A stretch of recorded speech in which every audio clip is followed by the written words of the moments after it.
Hi, I'm Naomi Murphy, and this is the Locked Up Living podcast, where we talk with a wide range of people about harsh aspects of institutional life. We also explore some of the ways to overcome them and to grow and develop. I'm David Jones. So join us every Wednesday morning, 6 o'clock UK time, for a fresh podcast. Today's guest is Pasha Munro. Pasha started life with the challenges built in right from the start. He grew up with a disrupted family life, often going without life's most basic essentials.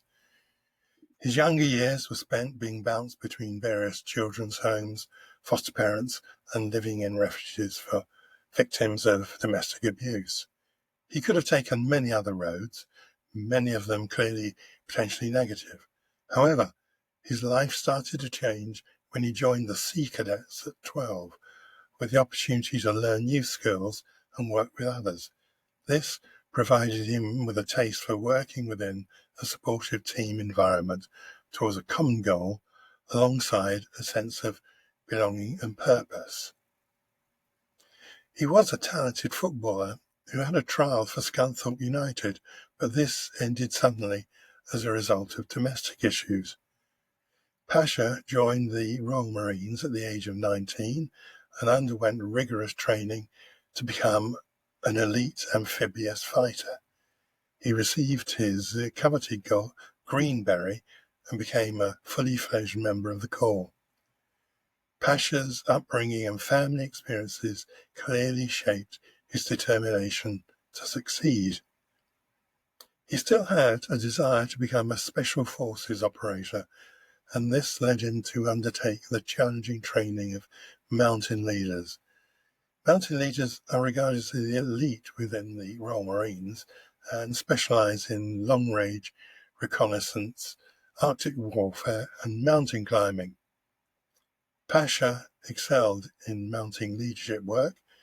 He was promoted rapidly and remained determined to pursue Special Forces selection.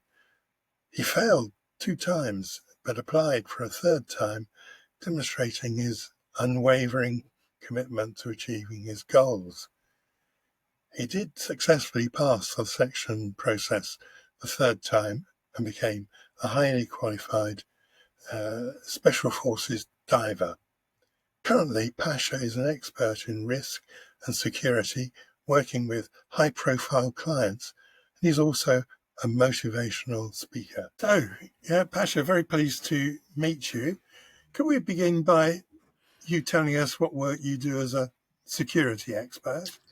So currently, for instance, the last few weeks, I was on a TV program, which I can't name because it's not come out yet. But with it, just before that, I would have looked after a celebrity who's on a world tour, shall we say. And I usually look after her when she's in the UK. So that's what I would have been doing there. Also, I do close protection for wealthy people. Penetration tests for data centers or national infrastructure places. What does that mean, Pasha? Penetration tests. So it's getting in somewhere that you're not meant to be in. Okay. To tell them, and then at the end, tell them you got in there without doing anything nasty. Yeah. So for instance, the Bryce Norton thing there. When it's doing that, but not actually costing them £7 million. That sounds quite good fun. Oh, it is fun. It is, and it's challenging because you've got to put your head on as a bad kind of guy to get in and do some kind of nastiness or take something from what belongs to somebody else. But the good thing about that is you can then recommend what your findings are to hopefully stop that from happening. So it does make sense, but a lot of companies are kind of always on a budget and don't really want to go down that line until something happens. You get a call to say, "Oh, someone's actually got in. Can you do something about it?" So that's what happens. Thank you. And also, I look after royalty as well. Not our royalty, but royalty that comes into the UK. I'm going overseas to do some training soon for a royal who's got some bodyguards who need a bit of PT and training to keep them up to date. So it's kind of a variety of security, mostly in the top end kind of bubble. So at the moment, I'm not interested, or I don't do the no disrespect, but I don't manage people like the Tesco's person on the door kind of thing, or doorman or anything like that. I see myself as a more of a elite VIP kind of operator. I've just finished reading a book by Richard Osman called We Solve Murders, I think, which is about your kind of activity. Sounds bloody scary. But anyway, how did you end up doing this work? So as a young child, growing up quite young in a kind of poverty, it's not poverty, but not given the essentials that I should have been given. And I can say that now because I'm a parent and I know what is kind of right, not right and wrong, but what's proper. Growing up in that situation and really wanting to get out of that and wanting to do something positive and get rid of that badness and surround myself with people who want to do good and a proper, normal kind of people who respect each other and help each other, etc., etc. Because I didn't have that, and I didn't have a mentor at home, and I was always ducking and weaving, trying to feed the family, trying to survive. It was more of a survival growing up rather than being led up, as it were. So I joined the cadets to not firstly just to knock about with kids kind of thing, but then it kind of grew into the tribe where I enjoyed being with a company of people who had the same kind of goal, energies, and we weren't getting into trouble. We was learning new skills, and it was exciting.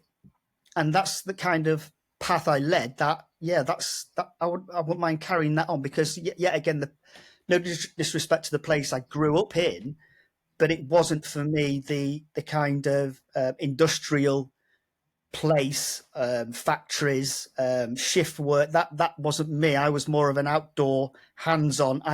I left with no qualification. I left with woodwork, and not that I didn't try. It was I didn't have it, and I didn't focus. I was in the playground playing football. That's what I was looking forward to, and I was looking forward to lunch because I was going to get a lunch. So I was going through school in a different way that I should have been going through, if you see what I mean.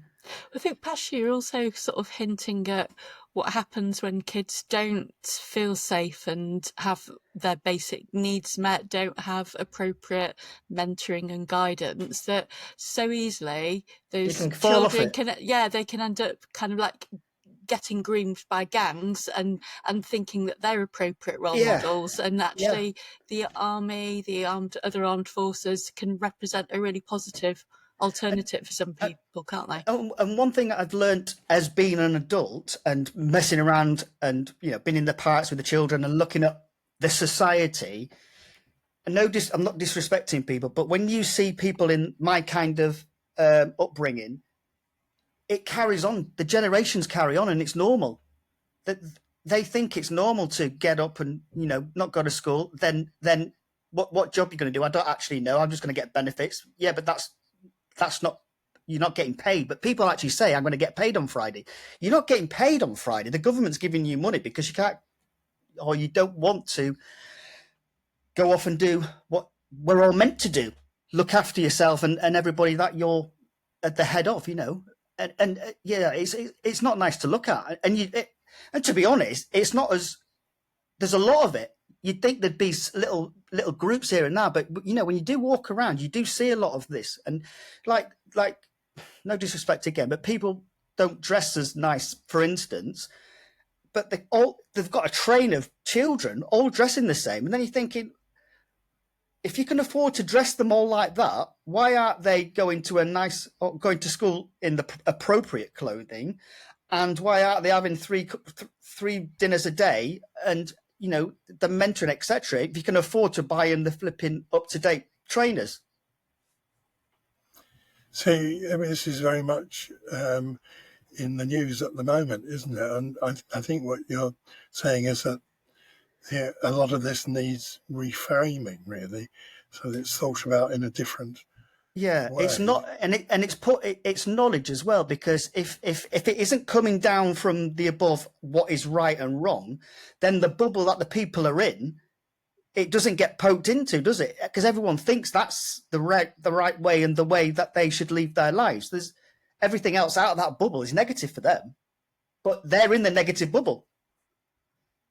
So what was the difference with you, do you think? Why? Because you, in a sense, you're saying you had this choice you could have made between getting your weekly wage, in inverted commas, from the state, or doing something else, and you chose to go into the forces. Is that right? What was the difference then, do you think?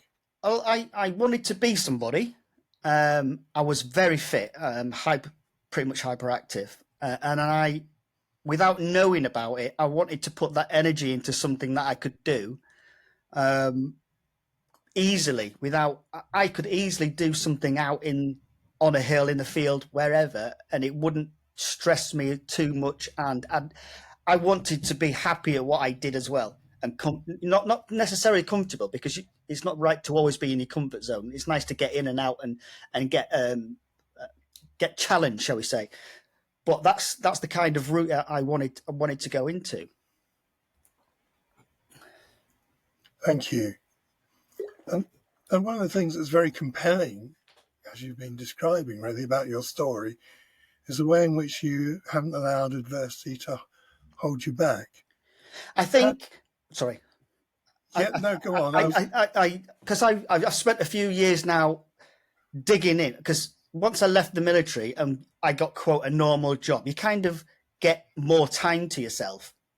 Whereas in the military, in my last few years, it was just you're in and out, out and about, and it's chaos, but it's organized. So I had a lot of time to think about that process of growing up and going through the early stages, and I think I wouldn't change that, because firstly, it's made me, but it's actually made me so much stronger. And I look at other people who won't challenge themselves. People I potentially who I went to school with won't challenge themselves, keep themselves in that little bubble of comfort. They're like the 6 to 2, 2 to 10s. They'll get a £5 pay rise every year, which they're happy with. They can just manage to get through their salary and the things are paid. But that's not me. I wanted to be better. I wanted to challenge myself. I never had money. I started, I think 11 or 12 or something on a paper round at 50p a week, whatever that was. And looking back throughout, this is just digressing slightly, throughout my career, which is 35, 40 plus years, whatever that is, I've never gone down in my pay, and that's my worth, and that's from that 50p a day week, whatever that was, to going through the military and always getting higher and higher in the military. Then when I left the military, a big focus was that I'm not gonna go down. And no disrespect to people who leave and get a job that's lower or underneath themselves, because people have to put food on the table. That's you can't change that. But my focus was, I'm not.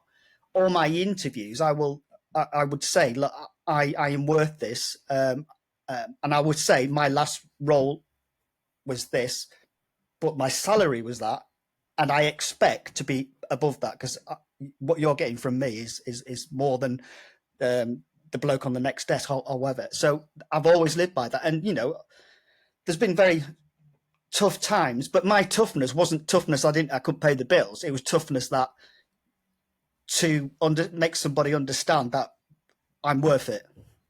So Pasha, where do you think you got the resourcefulness and resilience from? Because lots of people do end up following a different path, don't they? There's something about you that you've managed to actually approach it from a maybe more of a growth mindset or something, but there's something about you where you've risen to a challenge rather than feel defeated and Yeah. buckle under it. I think it's all them steps of being kicked in kicked in, just had negativity, and someone else telling you you're not good enough, or someone else doing something that's stopping you from getting any better or proceeding, or personal development, etc. And it's turning that energy into something that I'm going to get off your line that you want me to be on. I'm going to have my own line. And that, yeah, again, it's something I've always said, that, that line that you want, because I've always wanted to be there, for instance, and I've always been a pinball machine, and I can never, ever, I don't know, it is me, I can never get there and walk up to that, get it, and be happy, and then that goes to the bottom, and then you get a new challenge. Whatever that challenge has always been for me, it's left and right, but I've always seen the person. There's always somebody on the right of me who kind of does walk up that alongside of me, and I'm really struggling to keep where I am and working, a lot harder to get to that position, and that person gets there. But when we get there and we do the same things, I usually think I'm better, weirdly, because I've got so much knowledge, and I've put so much into that where they haven't, that I'm a better person at that stage. Thank you. I mean, that resonates a bit with me, as someone who's brought up on a council estate. You're always kind of, finding a way in the rest of society. Yeah, and most when we grew up, no one had their own houses. I want to have my own house. I want to have I don't want a big house, but I want a big enough house where I want my family to be proud. I want everybody to have their own bedrooms. We never, you never had your own bedroom, did we? We never had heating. And then normal things. That's what I wanted, because throughout my career as well, I got my career first, and everything I really wanted to do first before I had children, because I wanted them to come in and have them proper things, because I want to be a proper dad. I mean, I did mess it up on the fact that when I did that, I was away a lot, but that was work, and I've it's took me a long time to accept that, and hopefully my children have kind of let me off, because I've tried to fast forward once I left. But that's the only negative part of that. So I got I think I had my first child when I was about 35 or something. So I got to where I needed to be. So if I did go away, they could get what they needed, have a good way of life, even if dad isn't particularly there, but they know dad actually loves them, and dad can do any, get in touch as much as he can, leave things in place for birthdays, as always, buy everything in place, hide everything, so I always wanted them to know that I'm here, but I just have to go off and get enough money to look after everybody, and give them good opportunities as well, and be a mentor. I mean, I didn't have to be a mentor necessarily to be physical, but everything in place it's still mentoring.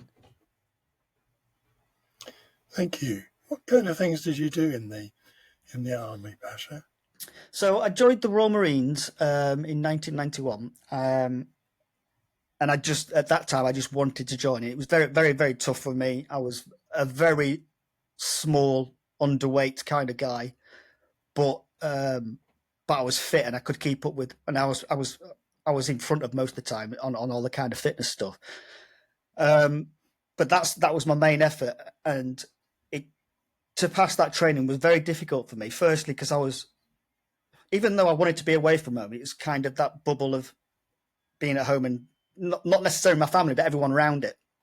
So that was gone, and there was no one ever to keep in touch with as well. So when times are tough, I know there was in 1991, 92, there's only one phone box and we all could use, but there was no point in me getting in that queue to ring them on a Sunday night to say, oh, I'm feeling a bit shit for tomorrow, or what do you think?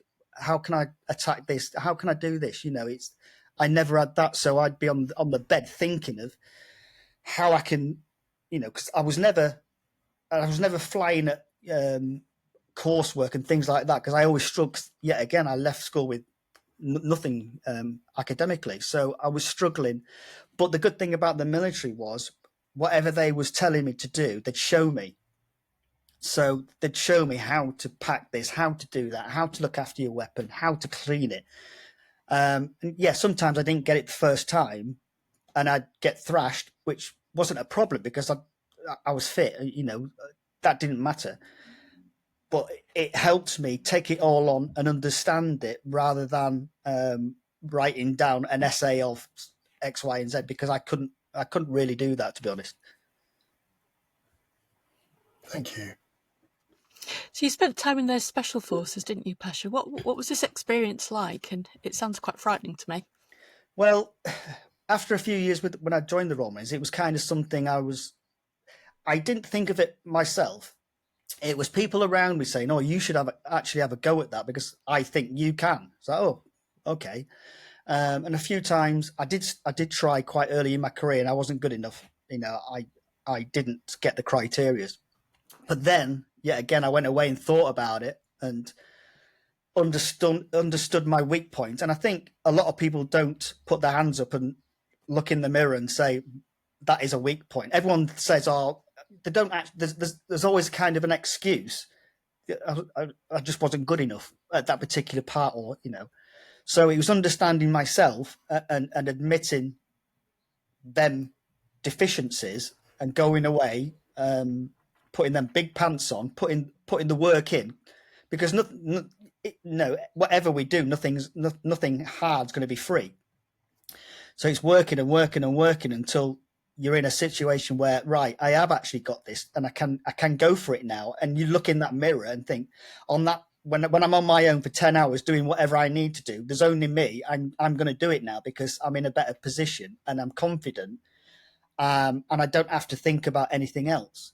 There's no baggage as well. I made sure there was no baggage, worrying if the wife had done this, the kids had done that, because that I completely cut everything off.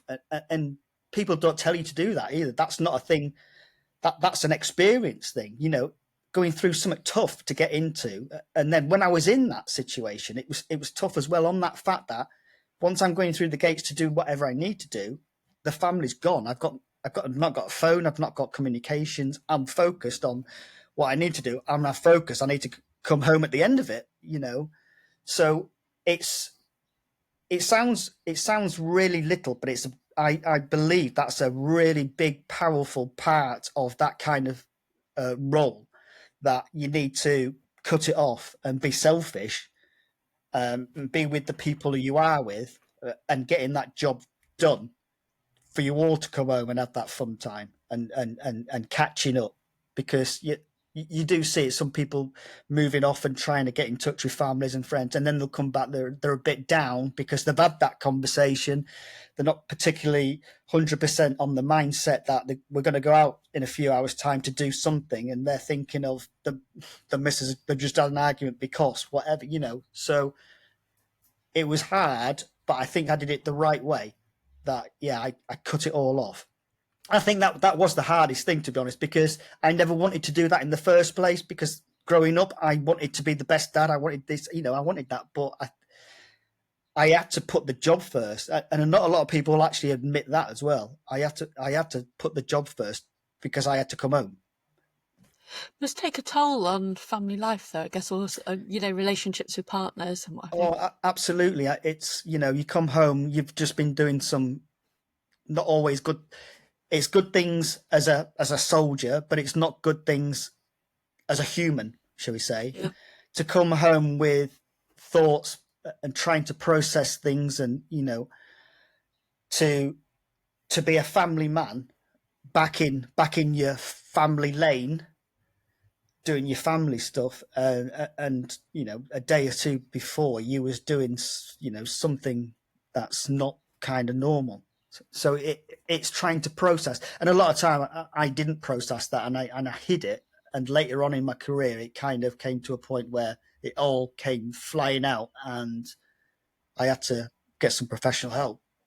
Do you think that happens for most people, though? I think if you're doing stuff that yeah. human beings aren't really meant to do, or we were not meant to hurt each other, even if it's in the name of, there's a just cause. It's not what we're intended to do when we're put on the planet, I don't think. No, I totally agree, and it's all this macho. It is a big macho thing. Yeah, it doesn't affect me, but later on you do see little episodes where you don't necessarily see what happens because people yet again are too embarrassed to let other people see that you're going through something normal, and it is completely normal. But because you're out doing more jobs and more jobs and more jobs, you haven't actually got that time in the middle of each type of thing to understand it, process it, and move on. It's just put in the hard drive, and at some point that hard drive, you don't know what the storage capability is. That hard drive just going to go do lally, and you don't know how that's going to happen and what triggers that. But I do think most people go through it, but a lot of people hide it. Yeah, and I was just thinking, because they're in the armed forces, they actually have quite higher than normal levels of marital breakdown, of domestic violence, of alcohol abuse, don't they? And do you think that the armed forces does enough to support the people that they employ? From experience, should they do more? From experience, this is all I can judge it on. Mm-hmm. From when I was there, it wasn't enough, completely enough. And again, there was because there's so much work going on in the world that a small percentage of the people have to go off and do that they're bouncing around the world doing all these kind of tasks that you don't get time to come back. And when you do when you do come back, it's kind of the fact that because I enjoy myself and I enjoy my job, I don't actually want to miss out on that next one as well. So you're kind of in a little juggling. You've got the flipping the devil and the angel saying, having that little scrap on you, and which way do you go? You don't want to let your mates down who you've been through pretty horrid things, and you don't want to try and help them in another potential thing while you're sat at home with your feet up in your jammies. No, but maybe if that choice was made for you, that would be quite liberating, wouldn't it? It seems wrong that we ask people to do things on behalf of us as a society, as a country, and then don't give them adequate support to recover from that. And at one point when I was going to leave, I remember saying, I went into the military kind of hospital and saying, I don't feel kind of too well. And what they said to me was, what you're looking at when you leave, because I was going to be leaving quite soon. And I said, I might just go into security. And this nurse says to me, if you're looking into security and you want to go down this line, you probably won't be picked up as a job because you'll have that kind of mental cloud on your kind of record. And that was frightening. And then at that point, I should have been fixed, but I walked away because I was worried that, I was just completely worried if I did, and I didn't actually leave at that particular time, but I was worried that, how am I going to leave and not get a job? Why would you do that? I heard people talk about similar dilemmas in the police, actually, that if they go and raise concerns about how they're coping, that they're potentially then dislocated from their staff team. So if they're a sort of armed police, that they wouldn't be able to perform their role. And so it makes it a very tough challenge for people to reach out for help and get the help that they need, and know that their employers still got their back. But I wondered, Pasha, what you learned about yourself while you were in this role.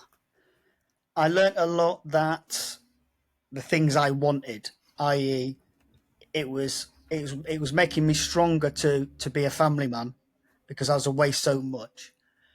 It made me stronger to be a buddy with the person next to me and what I need to help him. The things that you do together to both come home and make things work on in a couple of seconds. You've got to think and go and do whatever. I think learning that and learning from myself, for instance, I remember a couple of times when things were absolutely going wrong, and just standing behind something and saying, and having a little prayer, saying, "Oh God, if you are actually there, just kind of help me out in a minute and kind of get me out of this." And I am a kind of a little bit religious, but I'm not a person who would usually say that for a start. But it was kind of overwhelming for me to have a quick chat. Thank you. How did your experiences contribute to developing your own business? Because I guess it would have been very easy just to stick with being employed by somebody else. Yeah.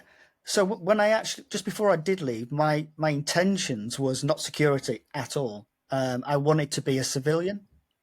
I'd had enough. I'd done 27 years, and the reason I left was on me, rather than the door was always open to carry on.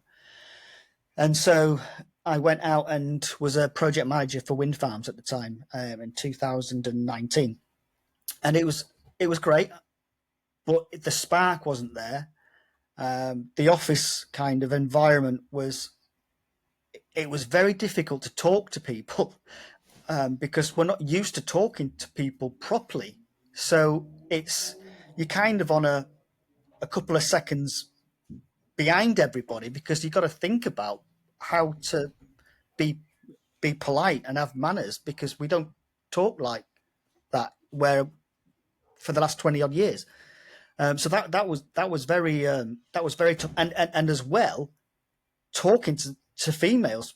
Not that I talk to females bad, but actually having conversations with a female in an office, that was a challenge. Again, just completely. What should I say? How do I say that? It didn't roll. So I did that for a couple of years, and then the COVID hit, and under the 2-year point, it was decided by the company to let me go.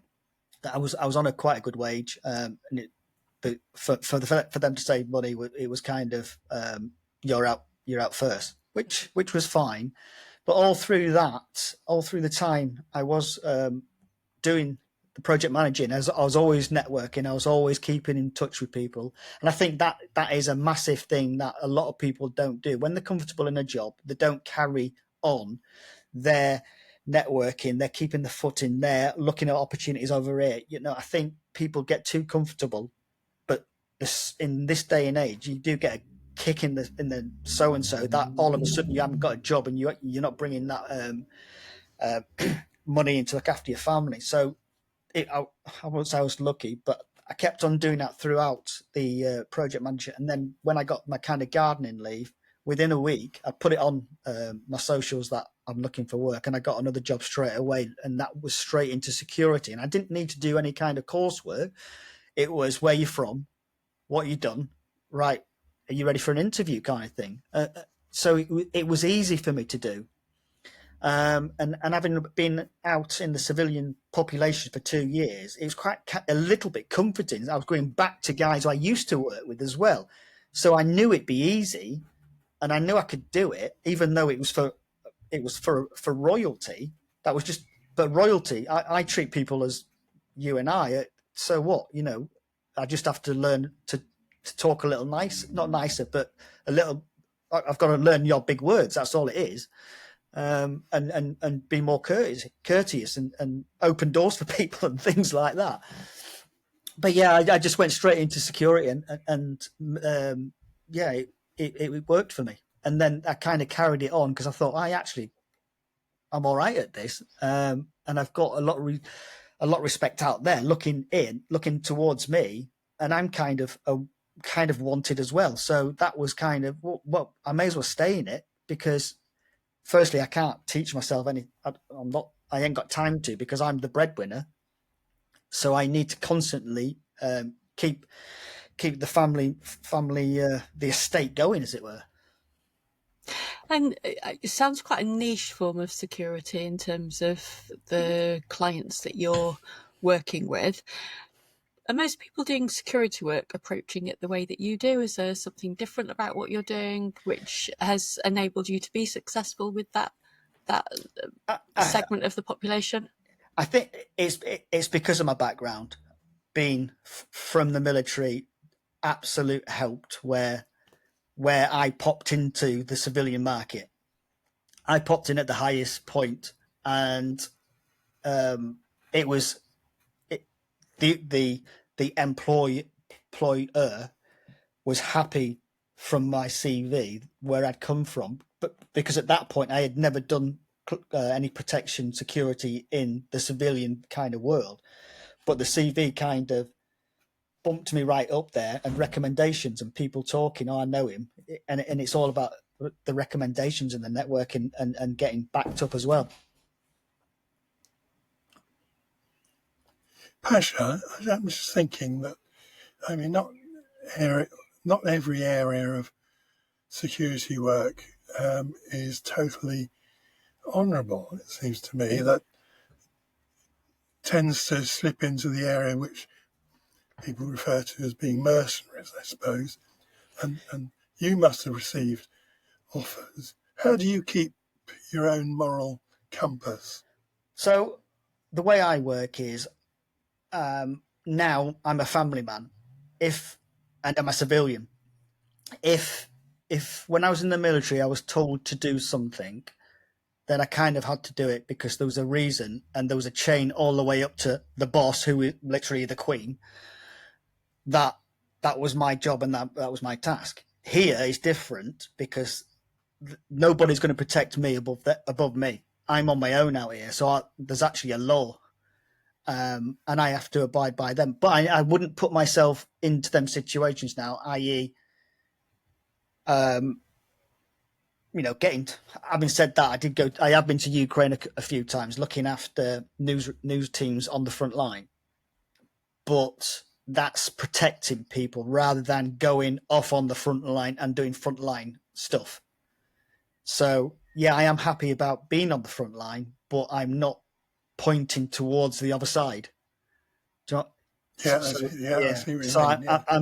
I'm actually there to protect people doing their job. Yeah. But it sounded, Pasha, like you were quite conscious of moral injury when you were talking earlier about your work for the armed forces. It sounded like you're conscious of, I suppose, what's coming across is a sense of your own morality and integrity, and and holding that quite dear, and recognizing that if you're having to do something against your own principles and moral compass, that can cause you harm. Yeah, and like I said, because when I was in the services, it was you've got to kind of do that. Whereas here now, then I'm going to go to jail, or I'm going to be in a country with a boiler suit on, and no one's ever going to come and help me. And who's going to look after my kids and my wife now? How did you cope with it when you were in the armed forces, though? I believed everyone around me I would go home. That you have to put your belief, and if you're on a line going into somewhere and you didn't believe that, you shouldn't be there, because you're not going to be on full form. Mm-hmm. That's it. You're not going to be able to perform as well as expected to help each other get on whatever to get home. You have to be in that zone. But I suppose you raised the issue of the challenge to your mental health, of that when you went to hospital, and I wonder if that arose from this need for people who are in the forces to do things that go against who we are as human beings. Oh, absolutely. I mean, when you're going through a battlefield scenario, it's dirty. It is inhumane. You're a caveman, aren't you? You're running around like a flipping, however you're trying to survive and make everyone around you survive, but you don't necessarily want them to do or carry on doing what they're doing for the protection of whatever that protection is for the UK or whatever country you're kind of in there and out there. But you can't ever erase that. You can't. You can hide it, but there's sometimes you can just go off on a deep thought and think, oh, I remember that. But sometimes when I'm talking or when I'm doing presentations, something will come out that I completely forgot about forever.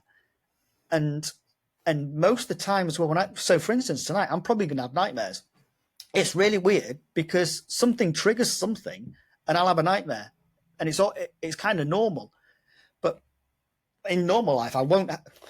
Yeah, in the normal kind of day to day, it's fine. But something will put me back into this, back into the place where I was, and I'll kind of remember that in a dream, or and then have the hot sweats and start flipping, puffing and panting.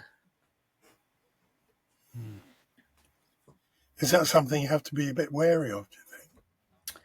No, because I've processed it. I've had help, and I know where help is, and I'm not afraid to ask for that now. Where I actually used to be afraid to reach out, and throughout all of that, my family's been with me, and like you mentioned early on, Naomi, that there's a lot of divorces, a lot of separations, etc., etc. I mean, there's probably a handful of people that I know throughout my career have stayed together. So I'm very proud that I am where I am, and if I need help, it's not me that always needs it. It's how am I affected the people in the family. You might not think there's any. You might think everything's normal, but you might be going offline, shall we say, and it's up to the rest of the family to look in and say, oh, by the way, that's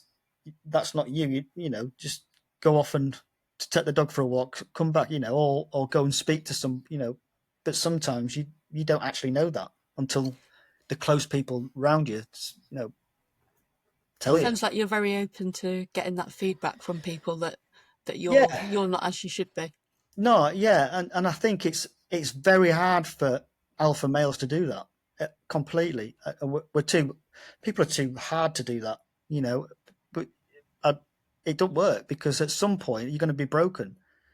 It doesn't, you can go through years and years and years, but you don't actually know what that trigger point is until something happens that all of a sudden all your world's coming crashing down at you, and you don't understand what's actually going on. And if you've got no one protecting you around you as well, then you could be off doing all kinds of nonsense, and you're not really knowing what you're doing. Thanks so much, and thanks for being so honest all the way through this, actually, Pasha. So, thinking if you could go back in time and offer advice to the little boy that you were then, what do you think you might say to him? I'd still have my path. I'd, like I say, you shouldn't. I shouldn't be an alpha male and act as hard as I am, because inside we're not.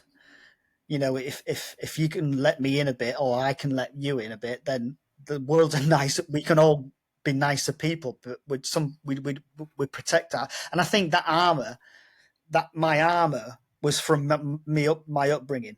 I had to protect myself, and but that armor didn't come off for a long time, and I was battling keeping that on and keeping myself upright, I guess, until I admitted to myself that this isn't actually right. But I didn't do that, for a very long time, and I didn't.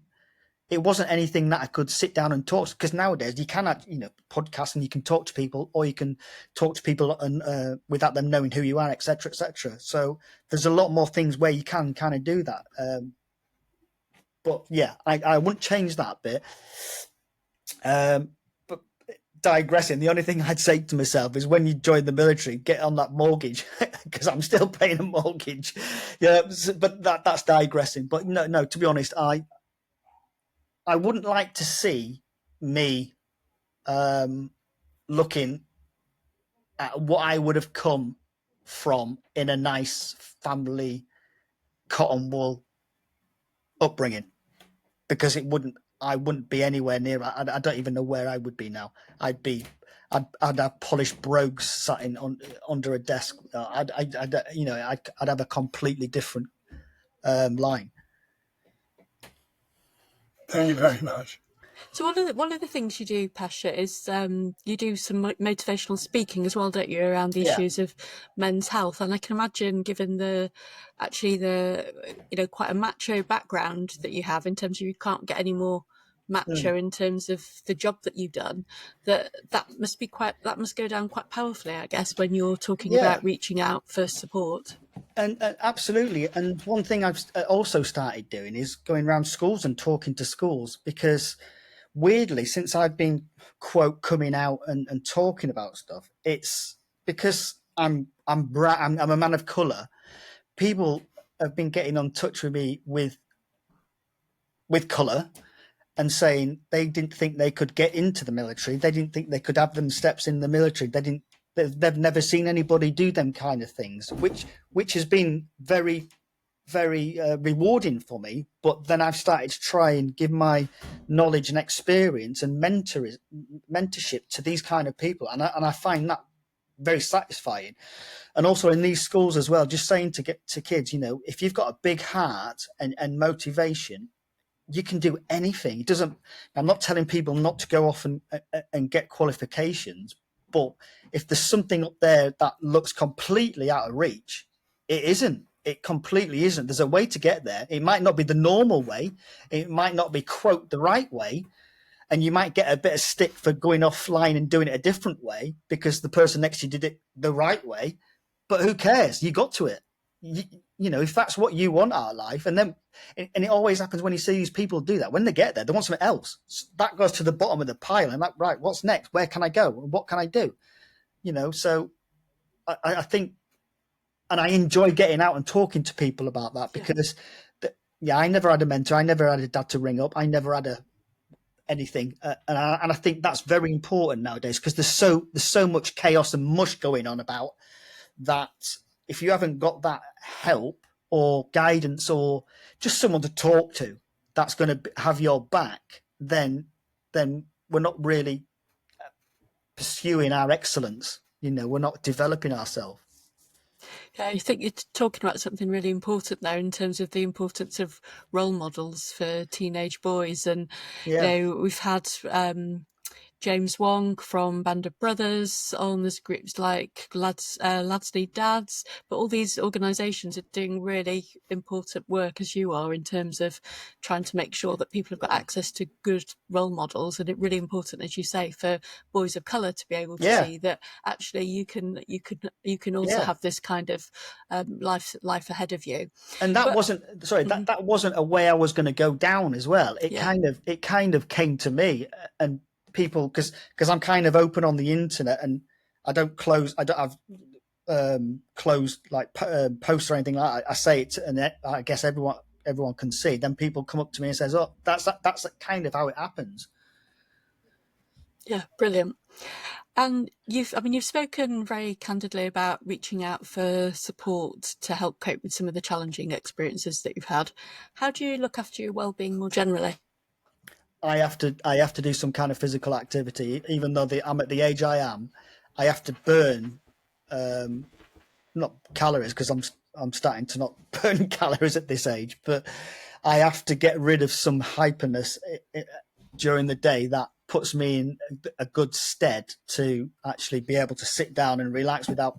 And I'm sure I've got some kind of stuff that, big words that people kind of put them on their CVs nowadays. And I'm sure I've got all that kind of stuff, but I'm content with it. And I know how to relax myself back down and make myself ready for the challenge of the day and what I need and how to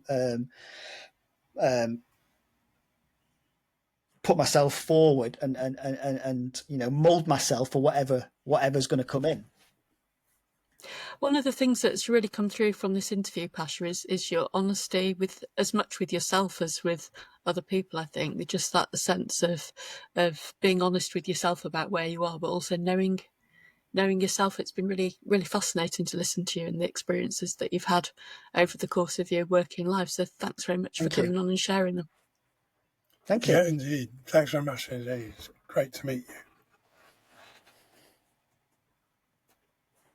So, Pasha, you've just had a really exciting opportunity to participate in something on TV, haven't you? Are you able to tell us a bit about it? Yeah, so I was contacted from one of the guys who is on Shine TV for Channel 4 for The Hunted, a ground hunter, and he said, would this be something you're interested in? Firstly, I didn't tell him.